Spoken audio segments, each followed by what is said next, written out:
ரோகிணியை பார்த்து சிந்தாமணி பயங்கரமா புலம்பி தள்ளுறாங்க. என்ன ஆண்டி ஏன் இப்படி புலம்புறீங்க? பின்ன என்ன பண்றது ரோகிணி? இங்க பாரு, எனக்கு பயங்கரமா குடைச்சல் கொடுக்குறாங்க இந்த முத்துவும் மீனாவும். இப்படி இருக்கக்கூடாதுமா. அம்மாடியோ ஜாடிக்கேத்த மூடி, இந்த 2 பேரும் என் உயிரை என்னென்ன பண்ணுது தெரியுமா, எடுக்குதுங்க அப்படிங்கல. ஏன் ஆண்டி என்ன ஆச்சு ஆண்டி அப்படின்னு கேட்க, அது வந்து இவகிட்ட சொல்லலாமா? சரி சொல்லுவோம், இப்ப என்ன இருக்குதுல அப்படின்ட்டு நம்ம தான் இவளுக்கு நிறைய உதவி பண்ணிருக்கோமே அப்படின்ட்டு. இல்ல ரோகிணி, அது வந்துக்கன்னு இருக்கட்டும். அந்த முத்துவுக்கு இல்ல மீனாவுக்கு யாராவது தெரிஞ்சவங்க சொந்தக்காரவங்க வெளியூர்ல எதுவும் இருக்காங்களா? மீனாவுக்கு தெரிஞ்சவங்க யாரும் இல்ல. முத்துவுக்கு பாட்டி வீடு ஒண்ணு இருக்கு, அவ்வளவுதான். ஏன் ஆண்டி பாட்டி விட அது எங்க இருக்கு? ஏன் ஆண்டி என்ன விஷயம்? இல்ல சும்மா தெரிஞ்சுக்க தான் கேட்டேம்மா. இல்ல ஏதோ குடைச்சல் கொடுக்குறாங்கன்னு சொன்னீங்க, இல்ல பாட்டி வீடு எங்க இருக்குன்னு கேக்குறீங்க, அதான் கேட்டேன் ஆண்டி அப்படிங்கிறாங்க. அட சும்மா சொல்லேம்மா, எங்கேயாவது இருக்கா அது அப்படின்னு சொல்லிட்டு அவங்க ஊர் பேரை சொல்றாங்க. ஓ இந்த ஊர் தானா? அடியே அப்ப நீ கண்டிப்பா டே முத்து 2 பேரும் சேர்ந்து என் பிள்ளைய அங்கேதான் ஒளிச்சு வச்சிருக்கீங்களா? என்னதான் ரோகிணி தான் ஆளுன்னு நினைச்சாலும் தான் பொண்ணு ஓடி போனதை சொல்லக்கூடாதான். ஆனா இது ஊரறிஞ்ச ரகசியமா போச்சு. இருந்தாலும் சரி ரோகிணிக்கண்ணு நான் வர்றேன். ஆண்டி ஏதோ சொன்னீங்க, பாதியிலே போறீங்க. ஒன்னும் இல்லம்மா, அது எனக்கு கொஞ்சம் நஞ்சமா கொடுத்துருக்குதுங்க குடைச்சலு, நான் பாத்துக்கிறேன் அப்படின்ட்டு அங்கேருந்து கிளம்புது. இவங்க எதுக்கு வந்தாங்க, ஏன் போறாங்க, ஒன்றும் புரியலே அப்படின்னு வேகமா வந்து, ஆண்டி ஆண்டி ஏதோ மறைக்கிறீங்க சொல்லுங்க, என்னால ஏதாவது உதவி பண்ணணுமா, நான் பண்றேன் அப்படின்னு கேட்க, அப்படின்னு மேலே எங்கேயும் பாக்குது. ஒன்றும் இல்லை, அவன் ஊர் சொன்னிய பாட்டி ஊருன்னு உண்மைதானே? ஆமா அது உண்மைதான், அந்த ஊர் தான். அங்க எதுக்கு நீங்க போறீங்களா? நான் உன்கிட்ட சொல்றதுக்கு என்ன கண்ணு இருக்கு? என் மகளை அந்த சத்யா பைய கடத்திட்டு ஓடி போயிட்டான். அதுக்கு காரணம் அந்த முத்து மீனாவும் தான். ஷாக் ஆகுது. என்ன சொல்றீங்க? அந்த சத்யா உங்க பொண்ணையா? என்ன ஆண்டி சொல்றீங்க? என்ன சொல்றீங்க? ஆமா, நீனே நினைச்சு பாரு, என் பொண்ணுக்கு அவனுக்கு ஈடு வருமா? ஈடு என்ன வருமா? ஏணி வச்சாலும் எட்டுமா? இருங்க ஆண்டி இருங்க. இப்ப என்ன நடக்குது? அவன் தாலி கட்ட போறான் என் புள்ள கழுத்துல. அவன் ஒண்ணும் இல்லாதவன். அப்படி பாக்குறாங்க. ச்சே, 1 லட்சம் திருடிட்டு அட்டி வாங்கிட்டு போனவன் இப்போ கோடீஸ்வரியை கல்யாணம் பண்ணிக்க போறானா அப்படிங்கல. அம்மா அப்படின்னு கிருஷ்ண வரான். என்னம்மா இந்த ஆண்டி ஏன் இப்படியே வந்து பேசுறாங்க? நீங்க நல்லவங்களா இருந்தாலும் இவங்க கெடுக்க பாக்குறாங்க. எனக்கு ஒரு ஜாமெட்ரி பாக்ஸ் வேணும், வாங்கி தரீங்களா அப்படின்னு கேட்க, வாங்கி தரேன்டா, நீங்க வாங்க போவோம். இரு, நான் ஆண்டி கிட்ட பேசிட்டு இருக்கல. அம்மா வரீங்களா இல்லையா அப்படின்னு பார்க்க, அம்மா வாங்க அப்படிங்கல. நீ சரி கண்ணு நீ போ, நான் கிளம்புறேன். ஆண்டி ஆண்டி இருங்க, என்ன பண்ண போறீங்க? என்ன பண்ண போறேனா? நான் என்ன பண்ணுவேன்னு எனக்குள்ள தெரியும். நான் கிளம்புறேன் ஆண்டி. அந்த பொண்ணு அவங்களும் உங்க பொண்ணு விரும்பித்தானே சம்மதிச்சுதானே ஓடி போயிருக்கா? என்ன ஓடி போயிருக்காளா? என்ன ரோகிணி சொல்ற? ஆண்டி அதானே உண்மை, நீங்க தானே இப்ப சொன்னீங்க. அவன் என் பிள்ளைய இழுத்துட்டு போயிருக்கான். ஐயோ 2ம் ஒண்ணுதான். அவங்க விரும்பித்தானே போயிருக்கா, உண்மையை சொல்லுங்க. விரும்பித்தான் போயிருக்கா. அவளுக்கு இது ஒன்றும் தெரியாத வயசு. யாரு உங்க பொண்ணு? 1.5 வயசு பொண்ணா? ஏன் ஆண்டி இப்படிலாம் பேசுறீங்க?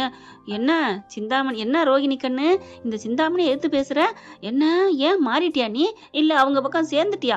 நான் அப்படிலாம் இல்லை அப்படிங்கல. அம்மா அப்படின்னு கூப்பிட, ஐயோ இப்ப புள்ள வேற இருக்கானே, சரி வேணாம் அப்படின்ட்டு. இல்ல ஆண்டி, நான் ஒரு பொதுவுல சொன்னேன், நடப்புல சொன்னேன், அதுக்கு மேல உங்க விருப்பம். அவங்க 2 பேரும் சின்னஞ்சிரிச்சு சேர்றத நீங்க ஏன் தடுக்கிறீங்க? இது சரிப்பட்டு வராது போல இருக்கே. சரி, என் பொண்ணு கல்யாணத்தை அவன் பண்றேங்கிறான், அதை தடுத்து நிறுத்திட்டு உங்ககிட்ட வந்து வச்சுக்கிறேன் அப்படின்னு கிளம்ப. என்ன ஆண்டி என்ன ஏன் வச்சுக்கிறேன்னா நான் என்ன பண்ணேன்? என்ன பண்ணையா? நீ என்னமோ ரொம்ப வேதம் ஓதுற. இங்க பாருங்க, நான் உண்மையத்தான் சொன்னேன் ஆண்டி. புள்ள பாக்குறான், பாக்கையில டக்குன்னு இதுக்கு அதாவது புள்ள மனசுல நம்ம இடம் பிடிக்கிறது தெரியுது. அவனுக்கு ரொம்ப சந்தோஷமா இருக்கு. அம்மா நல்லபடியா பேசுறாங்கன்னு மனசுல கை வச்சுக்கிறான். இங்க பாருங்க ஆண்டி, நல்லபடியா ஒரு சின்னஞ்சிரிச்சு சேர்த்து வைய பாருங்க அப்படிங்கிறாங்க. இது சரிப்பட்டு வராது. நான் போயிட்டு வந்து உன்னை வீடு காலி பண்ண சொல்லலாம்னு நினைச்சேன். ஆண்டி ஆண்டி நிறுத்திக்கங்க, நான் வீடு பார்த்துட்டு தான் இருக்கேன், நான் போயிடுவேன், கூடிய சீக்கிரம் போயிடுவேன். என்ன சொல்ற ரோகிணி? ஏன் என்ன நீங்க கழுத்தை பிடிச்சி தர்றதுக்குள்ள நான் போயிடுறேன்னு சொன்னது தப்பா? நீங்க தானே இப்ப சொன்னீங்க. இப்ப ஏங்குறீங்க, ஷாக் ஆகுறீங்க? இங்க பாருங்க, நான் இனிமே நேர்மையா வாழணும் ஆசைப்பட்டுட்டேன். பாவம் உங்க சின்ன சிறுசுல வாழ விடுங்க அப்படின்ட்டு பட்டுன்னு கிருஷ்ண வாடா அப்படின்னு கூட்டி போறாங்க. என்ன இவ எப்ப மாறினா? அது சரி, இவ மாறின என்ன மாறாட்டி நமக்கு தேவையில்லை, அதான் அந்த வீடு இல்லாம போச்சே. இப்ப என் மகதான் முக்கியம். அந்த ஊருக்கு போயிட்டு ஏதாவது பண்ணணும் அப்படின்னு சொல்லிட்டு, என்ன ஆகுது ராத்திரி ஆயிடுச்சே, இப்பயே கிளம்புமா அப்படின்னு நினைச்சிட்டு இருக்காங்க. இங்க அவங்க புருஷனை கூப்பிட, அவங்க புருஷன் என்ன பண்றாரு, ஏய் நான் இங்க அலைஞ்சு தேடிக்கிட்டு இருக்கேன்டி, நீ என்ன திடீர்னு கூப்பிட்டு இருக்க? இல்லங்க அவங்க ஊர் இந்த ஊரா, அங்க போய் தேடணுங்க. அப்படியா? அப்பா இரு நான் வர்றேன் உன்னை கூட்டு போலாம் அப்படின்னு சொல்லிட்டு வேகமா வராரு. உள்ளுக்க போயிட்டு சிந்தாமணி சிந்தாமணி சீக்கிரம் கிளம்பணும் அப்படிங்கிறாங்க. ஆமாங்க உங்களுக்காக தான் நான் ரெடியா நிக்கிறேன். அவ அந்த ஊர்ல தான் இருக்கான். தாலி கட்டுறது நாளைக்கு தான் தாலி கட்டுவான்னு நினைக்கிறேன். நம்ம இப்பயே போனா ஏதாவது ஆயிரும். அதனால காலையில போவோமா? ஆமா கரெக்ட். நம்ம காலையில இல்ல ஒரு 4 மணிக்கு கிளம்புவோமா? இல்ல விடிஞ்சே கிளம்புவோம். எப்படியும் 10 மணிக்கு மேலதான் தாலி கட்டுவாங்க. இல்ல இப்பவே கிளம்புவோம். அப்படியே மண்டையை போட்டு பிச்சுக்கிறது. இல்ல வாங்க கிளம்புவோன்னு சொல்லி பேசிட்டு இருக்கல, அம்மா அம்மா அப்படின்னு ஒரு குரல். என்ன யாரு அப்படின்னு வேகமா, ஏங்க ரேகா குரல் மாதிரி இருக்கு அப்படின்னு ஓடி வராங்க. பார்த்தா ரேகா. ரேகா கண்ணு வந்துட்டியா அம்மா அப்படின்னு கட்டிக்கிறாங்க. என்னை மன்னிச்சிருமா. ஏண்டி என்னடி ஆச்சு? அதுங்களை இப்பதாம்மா நான் புரிஞ்சுக்கிட்டேன். ஏமா என்னாச்சு? அம்மா அதுங்க அடிச்சுக்கிட்டு கிடக்குதும்மா. அவங்க நல்லவங்களே இல்லம்மா. பேசிக்கிட்டதை கேட்டுக்கிட்டேம்மா. என்ன கேட்ட? சத்யாவும் அவங்க அம்மா பேசினாங்க. சொத்து பத்தோட உனக்கு வரப்போறா. இனிமே நீ பெரிய ஆளா வரப்போற. இனிமே யாரு தயவும் தேவையில்லை. இங்க பாடுறா சொத்தை பூரா வாங்கிக்கிட்டு சிந்தாமணியை விட்டுறா நடுத்தருல. அதுவும் இல்லாம இவளை பிடிச்சா வச்சுக்க. சொத்தை பூரா உன் பேர்ல எழுதி வாங்கிக்க. சொத்து பத்தி இருக்கனாலதான் உனக்கு கல்யாணம் பண்ணிக்க சம்மதிக்கிறேன் அப்படின்னு அவ ஆத்தா சொல்றா. அதை விட அவன் என்னம்மா நான் நல்லவன் நினைச்சேன். ஆமாம்மா சொத்து காத்த அந்த பிள்ளைய லவ் பண்ணேன். கல்யாணம் பண்ண போறேன். இல்லைன்னா சிந்தாமணி மகளை நானா கட்டுவேன் அப்படி இப்படின்னு சொன்னாமா. அதுக்கு மேல பார்த்தேன் ஆத்தாடி ஆத்தாடி இவங்க காசு பணம் தான் முக்கியம் நினைக்கிறாங்க. நம்ம அம்மா அப்பாவும் நம்மளை தானே முக்கியமா பெருசுன்னு நினைச்சாங்க. நமக்கு இவனை விட நம்ம அப்பா அம்மாட்ட போகணும் வந்துட்டேம்மா அப்படின்னு சொல்ல. கண்ணு நிஜமா சொல்ற? நாங்க முக்கியம்னா வந்த? ஆமாம்மா எனக்கு இவனோட 1000 மடங்கு நல்லவனா கட்டியாம பட்டி வைக்க கல்யாணம் பண்ணி வைக்க மாட்டீங்க அப்படின்னு. நான் பண்ணி வைக்கிறேன் கண்ணு அப்படின்னு 2 பேரும் கட்டிக்கிறாங்க. அப்பாடா நாங்க இப்ப அங்கேதாம்மா கிளம்பணும். என்னப்பா அது கையில கன்னு வச்சிருக்கீங்க? போட்டு தள்ளான்தாம்மா. அப்பா நமக்கு தேவையில்லைப்பா. அவங்களே வேணான்ட்டு வந்துட்டேன் அப்புறம் என்ன அப்படின்னு சொல்ல என் தங்கம் என் வயிறுன்னு கட்டி பிடிச்சிக்கிறாங்க. அப்பாடான்னு சந்தோஷமா இதுங்க இருக்க. இனிமே என்ன அப்படின்ட்டு முத்துக்கு காலை போடுங்கன்னு காலை போடுறாங்க. அவரு இங்க அடிக்குது பாரு. இவங்க எல்லாமே மாஸ்டர் பிளான் பண்ணி தான் அனுப்புனது. ஆமாங்க முத நாளே கல்யாணத்தை முடிச்சு போய் ரிஜிஸ்டரும் பண்ணி வச்சிடறாங்க. ஏற்கனவே பதிவு பண்ணி வச்சுட்டாங்க. நாங்க வந்து கல்யாணம் பண்ண போறோம்னு சொல்லிட்டு. அதனால பண்ணி முடிச்சிடுறாங்களா. தாலியெல்லாம் மறைச்சு வச்சுட்டு இங்க பாரு ரேகா பத்திரமா இருந்துக்கோ கொஞ்ச நாளைக்கு, அதுக்கப்புறம் பாத்துக்கலாம் சரிங்கண்ணா அப்படின்னு சொல்லிட்டு தான் வராங்க. கல்யாணம் முடிச்ச கையோட பிரியிறாங்க 2 பேரும், சத்யாவும் ரேகாவும்.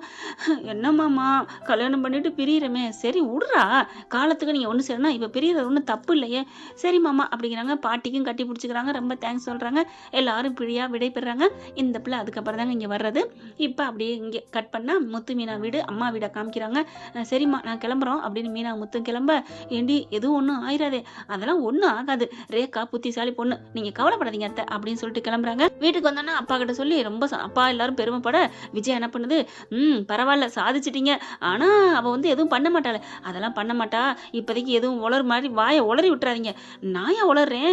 ஆனா அவகிட்ட சொல்லி நான் அப்படியே சிரிக்கணும் மாறுதட்டணும் ஆசையா இருக்கே அப்படின்னு விஜயா சொல்ல. கொஞ்சம் அடங்கு, காலம் வரும் பண்ணிக்கலாம். அவசரப்பட்டு ஏதாவது பண்ணிடாத. பண்ணல அப்படின்னு உள்ளுக்கு ரூம்குள்ள போயிட்டு வேலையா போன் அடிக்குது. அடியே சிந்தாமணி உனக்கு இருக்குடி, ரிங்கு ஓடிக்கிட்டு தாங்க இருக்கு. ஆனாலும் ஸ்பீக்கரை போட்டுட்டு உனக்கு இருக்கு, உனக்கு என்ன பண்றேன் பாரு, உன்னை அசிங்கப்படுத்துறேன் பாரு அப்படி இப்படின்னு சொல்லிட்டு போனை எடுக்க அதுக்குள்ள பின்னாடி போயிருதுங்க. ஹலோ அப்படிங்கல. என்ன விஜயா நீ நினைச்சது தோத்து போயிட்டியா? என் பிள்ளை என்னை தேடி வந்துட்டா. இந்த அம்மா அந்த அம்மாவை கிண்டல் பண்ணி போலான்னு உன் பிள்ளை ஓடி போயிட்டாளா, கல்யாணம் ஆயிடுச்சா அப்படின்னு சொல்லலான்னு பார்த்தா இவங்க இப்படி சொல்ல. விஜயா பாக்குது. என்ன இவ அப்ப கல்யாணம் பண்ணதே மறைச்சிட்டாங்களா? ஏய் விஜயா என்ன நினைச்சிட்டு இருக்க? என் பிள்ளை என்ன தேடி வந்துட்டா, வைடி போன ஏ அப்படின்னு சொல்ல. ச்சே கட் பண்ணிட்டாலே. திரும்பி பார்த்தா எல்லாரும் நிக்கிறாங்க. ஐயோ இல்லைங்க ஒன்றும் இல்லைங்க. அடைச்சி நீலாம் ஒரு மனுஷ ஜென்மம் அப்படின்னு சொல்லிட்டு காரி தூ அப்படின்னு துப்புறாரு அண்ணாமலை. சொல்லக்கூடாதுன்னு ஏதோ சொல்றோமோ அதை தான் போய் சொல்லுவியாடி அப்படின்னு சொல்லிட்டு திட்டி போடுறாங்க. இனிமே வாயை விட்டு சொன்ன நான் வீட்டை விட்டு போயிருவேன் அப்படிங்கல. ஐயோ போயிடாதீங்க, நீங்க போயிட்டா எனக்கு யார் இருக்கா அப்படின்னு சொல்ல அந்த பயம் இருக்கணுங்கிறாங்க. அடுத்து இங்க பாத்தீங்கன்னா கொஞ்ச நாள் போகுது. ரேகா கண்ணு உனக்கு மாப்பிள்ளை பார்க்கட்டா? ஆமா அதெல்லாம் வேணாம் அப்படிங்கிறாங்க. எவ்வளவோ சொல்றாங்க கேட்க மாட்டேங்கிறாங்க. இந்த பிள்ளை வேலைக்கு வெளியில போகுது, அதான் அப்பா வேலையா தான். ஆனா ஆளுக பூரா வந்துடுறாங்க. அம்மா யாருமா அது, வாக்கண்ணு அப்படின்னு உள்ள உட்கார வைக்கிறாங்க. அழகா சூப்பரா எல்லாம் தட்டு பூ பழத்தோட வர்றாங்க. பெரிய கோடீஸ்வரன் சம்மதிண்டி, பெரிய 10 தியேட்டர் வச்சிருக்காங்க. ஐயோ ஜவுளி கடை அது இதுன்னு இருக்கு. நீ அந்த மாப்பிள்ளை நீ கட்டினா நீ நல்லா இருப்ப அப்படி இப்படி சொல்ல பாக்குறாங்க. எல்லாரும் நிக்கிறாங்க. பாருடி இவங்க பெரிய ஆளுடி, இவங்க அமைச்சர் விடி, இவங்க தாத்தா அமைச்சருடி. பார்த்தா பத்திரிக்கைக்காரவங்க டிவிக்காரவங்க எல்லாம் வராங்க. என்ன இது எல்லாரும் வராங்க, இவங்கெல்லாம் வந்திருக்காங்க. சிந்தாமணி பாக்குது. ஆமாம்மா நாங்க பெரிய பணக்காரனா அப்படித்தான் வருவோம். ஓ அப்படியா, சரி சரி அப்படிங்கிறாங்க. சரி எங்களுக்குலாம் உங்க பொண்ணை பிடிச்சிருக்கு, தாலியை கட்டுவோமா அப்படிங்கல. எல்லாரும் நிக்கிறாங்க. முத்து மீனா வர்றாங்க. இதுங்க ஏன் வருதுங்க? ஏய் இங்கே வந்த என்ன, உனக்கு நல்ல சம்மந்தம் வந்து வந்திருக்கு. ஏன் வந்த நீ என்ன கேட்டு நான் உன்னை சண்டை பிடிச்சு உன் மகளுக்கு கல்யாணம் நிக்கணுமா? அதெல்லாம் இல்ல. அப்ப வாங்க முத்து வாங்க மீனான்னு கூப்பிடு அப்படிங்கல.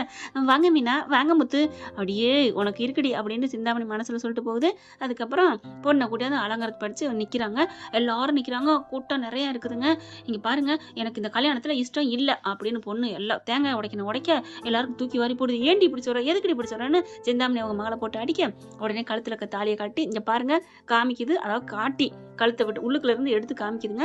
எனக்கு ஏற்கனவே கல்யாணம் ஆயிடுச்சு, அந்த மாப்பிள்ளை இங்கதான் இருக்காரு அப்படின்ட்டு மீனா பாக்குது. அண்ணா அவரை அனுப்புங்க அப்படிங்கிற பின்னாடி திரும்புறாரு. அப்படியே வராரு மாப்பிள்ளை ஜம்முன்னு. என்னது இவனா? ஆமா இல்ல இவ போய் சொல்றா, கல்யாணம் ஆகல, சத்தியமா கல்யாணம் ஆச்சுங்க. இங்க பாருங்க ரிஜிஸ்டர் மேரேஜ் கூட பண்ணிட்டோம், தாலி கட்டின போட்டோ பாருங்க அப்படி இப்படின்னு சொல்ல ஊரே அம்படி கிளிக் கிளிக் கிளிக்னு போட்டோ எடுக்கிறாங்க, வீடியோ எடுக்கிறாங்க, லைவ்ல போடுறாங்க. இனிமே ஒன்னும் பண்ண முடியாது சிந்தாமணி. அட பாவி பதுங்கினது இதுக்குத்தானடா, ஐயோ பாஞ்சிட்டானே. சிந்தாமணியை புருஷனை ஆடுறாங்க. அம்மா நீ 8 அடி பாஞ்சா நான் 16 அடி பாயுமா? நீ அங்க வந்திருந்தா கூட கல்யாணம் முடிஞ்சிருந்தா கூட என்ன நீ அசிங்கப்படுத்தி ஏதாவது பண்ணிருப்ப. இப்ப ஊரறிய உலகறிய பப்ளிக்கா பத்திரிகை கொடுத்தாச்சு, இனி நீ ஒன்னும் பண்ண முடியாது. அடி பாவி இப்ப அவங்க என்னடி நடப்பாங்க? என்னங்க சார் மன்னிச்சுக்கோங்க, என் மகன் இப்படி பண்ணுவான்னு நினைக்கவே இல்லை. இவளை வெட்டி விட வேணாம், அவங்க 2 பேரும் சேரணுங்கிற கதை நாங்க இங்க வந்தோம். என்ன சொல்றீங்க அப்படிங்கல. ஆமா அந்த அமைச்சரும் வந்துடுறாருங்க. என்னம்மா நினைச்சிட்டு இருக்க, நான் முத்துவோட அன்புக்குரிய அண்ணன் அப்படிங்கல பாக்குறாங்க. என்கிட்ட வந்து விஷயத்த சொன்னாங்க, நான் என் வீட்டுல பிள்ளை இருக்குன்னு சொல்லிட்டு கூட்டியாந்து வச்சுட்டேன். உனக்கு பாப்புல பாக்குற மாதிரி உன் பொண்ணுக்கு வர்ற மாதிரி வந்தோம், நீனும் அகமகிழ்ந்து வான்னு கூப்பிட்ட. பத்திரிக்கை பிரஸ் எல்லாம் ஏன் வந்திருக்கு, எதுக்கு வந்திருக்கு டிவிக்காரங்களா? இப்ப அம்பலமாயாச்சுங்க. பாரு செல்ல பாரு சோசியல் மீடியால பாரு, உங்களுக்கு கல்யாணம் ஆச்சுன்னு மாப்பிள்ளை வந்திருக்கான்னு போட்டுக்கிட்டு இருக்காங்களா? இனிமே சிந்தாமணி ஒன்னும் பண்ண முடியாது. இந்த பொண்ணுக்கு ஆபத்து வந்தா உன்னை 2 பேரும் தூக்கி உள்ளர வச்சிருவான்.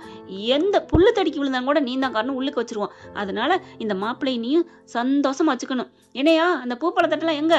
சரி இந்த வந்துருச்சு அப்படிங்கிறாங்க. அதிர்ச்சி மேல அதிர்ச்சி, என்னது இதுக்கு அப்படிங்கிறாங்க. பொண்ணுக்கு மாப்பிள்ளைக்கு ஃபர்ஸ்ட் நைட் பண்ண வேணாமா? கல்யாணம் எவ்வளவு நாளாச்சு? உன் சம்மதத்தோட ஊர் சம்மதத்தோட அவங்க நடத்தணும்னு வெயிட் பண்ணிட்டு இருக்காங்க. பாவங்க சத்யாவரியாகவும் ஆமா அப்படிங்கிறாங்க. அப்போ நீங்க எல்லாம் முத்து ஆட்களா? ஆமா நாங்க முத்தோட ஆளுதான் அப்படிங்கிறாங்க. அப்படின்னா எல்லாமே உன்னோட வேலையாடா? ஆடி போறாங்க. ஆமா எல்லாம் என் வேலைதான், நான் தான் பண்ணேன். முத்து மீனா தொட்ட காரியம் ஜெயம் தான் முடியும், தெரியும்ல? என்ன மீனா என்ன முத்து அப்படின்னு கட்டிக்கிறாங்க. அப்படியே தலையில கை வச்சுட்டு உட்காடுறாங்க. இங்க பார்த்தா பூப்பழத்தட்டோட ஃபர்ஸ்ட் நைட்டுக்கு ஏற்பாடு பண்றாங்க சத்யாவுக்கு ரேகாவுக்கும். என்ன ஃப்ரெண்ட் இப்பெல்லாம் போன நடத்தின இருக்கா? பார்க்கலாம் என்ன நடக்க போகுதுன்னு. இந்த பதிவு உங்களுக்கு பிடிச்சிருந்துச்சுன்னா உங்க பொண்ணான கையால ஒரு லைக்கை போட்டு சப்ஸ்கிரைப் பண்ணி ஆதரவு கொடுங்க அன்புறவர்களே. Thank you friends. இந்த வீடியோ உங்களுக்கு பிடிச்சிருந்தா தயவு செய்து லைக் பண்ணுங்க. இன்னும் அப்டேட்ஸ்க்காக சேனலை சப்ஸ்கிரைப் பண்ண மறக்காதீங்க. நம்ம கிட்ட இருக்க எல்லா சேனல்ஸோட லேட்டஸ்ட் வீடியோ அப்டேட்ஸ்க்காக மேல ரைட் சைடுல காட்டுற லிங்கை கிளிக் பண்ணி வாட்ஸ்அப் குரூப்ல ஜாயின் பண்ணுங்க. உங்களிடம் விடைபெறுவது நான் உங்கள் மெஹர்.